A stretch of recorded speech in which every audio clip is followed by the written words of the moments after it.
혈관 내부의 염증이 심해지면서 혈액의 흐름이 점점 막히기 시작한다. 처음에는 약간의 혈관벽 두께 증가와 경미한 혈류 장애로 나타나지만 시간이 지나면서 염증은 급격히 확산되고 혈관 내벽이 더 두꺼워지고 딱딱해지는 현상이 일어난다. 이는 혈액이 원활하게 움직이기 어렵게 만드는데, 특히 노인들의 경우 이미 혈관 탄력이 떨어지고 혈관 내벽이 약해져 있기 때문에 이런 변화는 더욱 치명적이다. 얼마 지나지 않아 혈관 안에 쌓인 염증 세포들이 결국 혈관벽에 상처를 내고 혈전이 형성되기 시작한다. 일반적으로는 이 혈전들이 자가 혈관을 막지 않거나 자연스럽게 용해되기도 하지만 특정 조건에서는 혈전이 커지고 굳어지면서 혈관을 전면 차단하는 일이 발생한다. 이때 혈전이 새로 형성된 혈관을 막게 되면 혈액 공급이 끊기면서 산소와 영양 공급이 차단되어 심장이나 뇌에 치명적인 영향을 미친다. 몇 주의 시간 동안 이 혈전은 점점 커지고 혈관 내에 정체되면서 심장 근육에 산소 공급이 차단되는 심근경색이 일어날 가능성이 높아진다. 심장이 급작스럽게 멈추거나 심한 통증이 느껴지는 순간 응급실로 실려 오게 되는 것이다. 이 통증은 강렬하고 갑작스럽게 몰아쳐서 몸 전체를 긴장시킨다. 의료진이 긴장하며 환자를 검사하는 동안 혈액 검사를 통해 혈전이 형성된 혈관 내부의 상태를 확인한다. 검사 결과는 충격적이다. 혈전이 강하게 혈관벽에 붙어 있으며 크기 또한 점점 커지고 있어서 위험한 상태임이 드러난다. 만약 이 혈전이 제거되지 않거나 치료가 늦어지면 혈액 공급이 차단된 심장 조직이 급속히 손상되어 회복이 불가능한 상태에 빠질 우려가 있다. 이 과정을 거치면서 심한 협심증 증상이 나타나거나 심장마비 위험이 극도로 높아진다.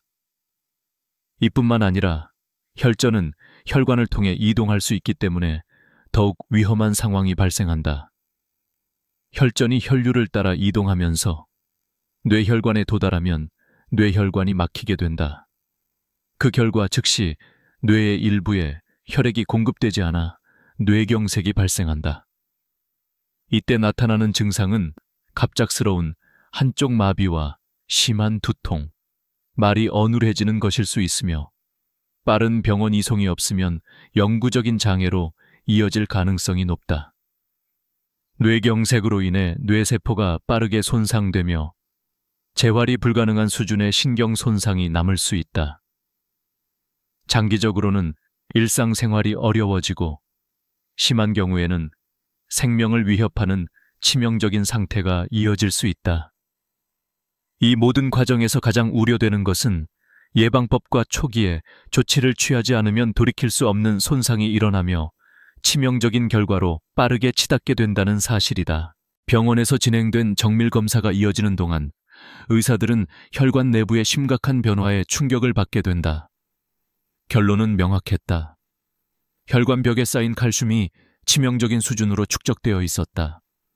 이 칼슘 축적은 단순히 혈관의 탄력을 잃는 문제를 넘어 혈관 자체의 근본적인 구조를 위협하는 현상이다.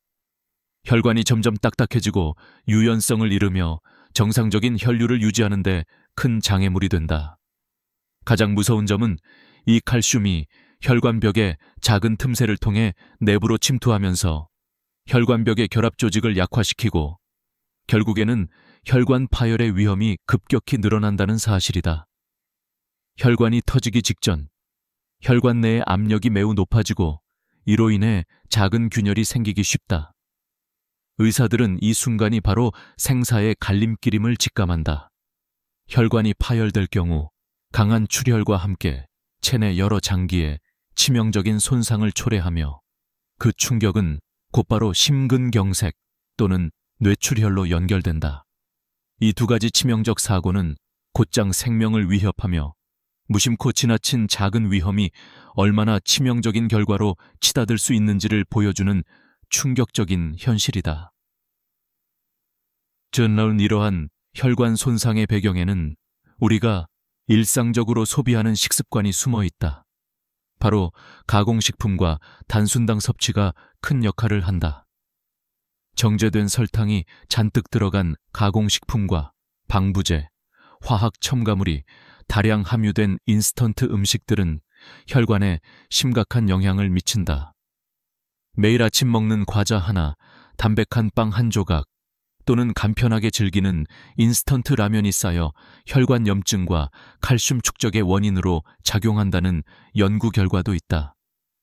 특별히 한 움큼의 설탕을 하루 동안 25g 이상 섭취한다면 혈관 내 염증이 빠르게 진행되어 혈관벽이 두꺼워지고 섭취량이 높을수록 축적되는 칼슘의 양도 늘어난다.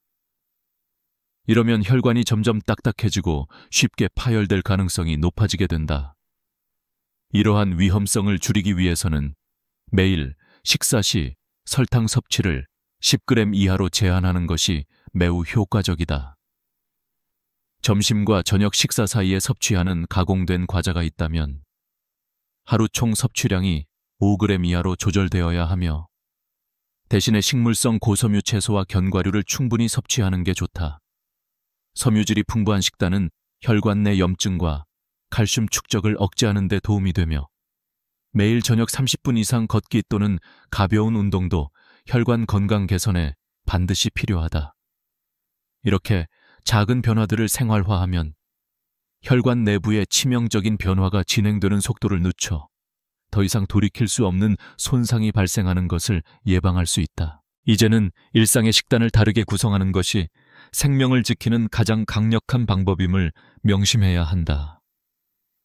먼저 매일 아침 식사에 신선한 과일을 한 움큼 넣는 습관을 들이는 것이 중요하다. 예를 들어 하루에 최소한 한 컵 분량의 베리류 또는 사과 반쪽, 배 한 조각을 10분 이내에 섭취하는 것이 좋다. 이러한 과일들은 천연 항산화제인 폴리페놀과 비타민C가 풍부하여 혈관 내부의 염증을 줄이고 혈관벽에 쌓이는 칼슘의 축적을 효과적으로 억제한다. 동시에 채소 섭취도 반드시 병행해야 한다. 하루 3번 식사할 때 각 끼니마다 신선한 잎채소를 한 접시 분량인 150글 곁들이는 것을 목표로 하자. 특히 케일, 시금치, 상추로 구성된 채소는 섬유질이 풍부하여 혈관 내 염증을 낮추고 혈전 형성 위험을 최소화한다. 채소는 적어도 40도 이하의 온수에 3분 정도 살짝 데쳐 먹거나 날것으로 샐러드로 섭취하는 것이 가장 효과적이다. 견과류 역시 빠뜨리지 말아야 할 필수품이다. 하루에 28kg, 즉 한 준 분량의 호두, 아몬드, 캐슈넛 등을 간식을 겸해 저녁 식사 후 또는 간단한 간식 시간에 섭취하기 바란다. 견과류는 건강한 지방과 마그네슘, 마늘과 비슷한 혈관 보호 성분을 함유하고 있어 혈관 유연성을 높이고 칼슘이 축적되는 것을 예방한다. 견과류는 자연스럽게 조금씩 씹으며 너무 많은 양을 한 번에 먹지 않고 하루 전체에 나누어 섭취하는 것이 좋다. 하루 총 섭취량은 28kg 넘지 않도록 주의하며 식사와 간식 사이에 섭취하는 것이 이상적이다. 또 매일 30분 이상 가볍게 걷거나 자전거 타기, 빠르게 걷기, 운동을 병행한다면 혈액순환이 활발해지며 혈관 내 염증과 칼슘 축적 과정을 자연스럽게 늦출 수 있다. 지금부터라도 식단과 생활 습관을 철저하게 바꾼다면 혈관 내부의 치명적 변화, 진행 속도를 늦춰서 돌이킬 수 없는 사고를 막는 최선의 방어선이 될 수 있다. 작은 변화 하나가 무서운 위험을 예방하여 생명을 지키는 큰 힘이 된다.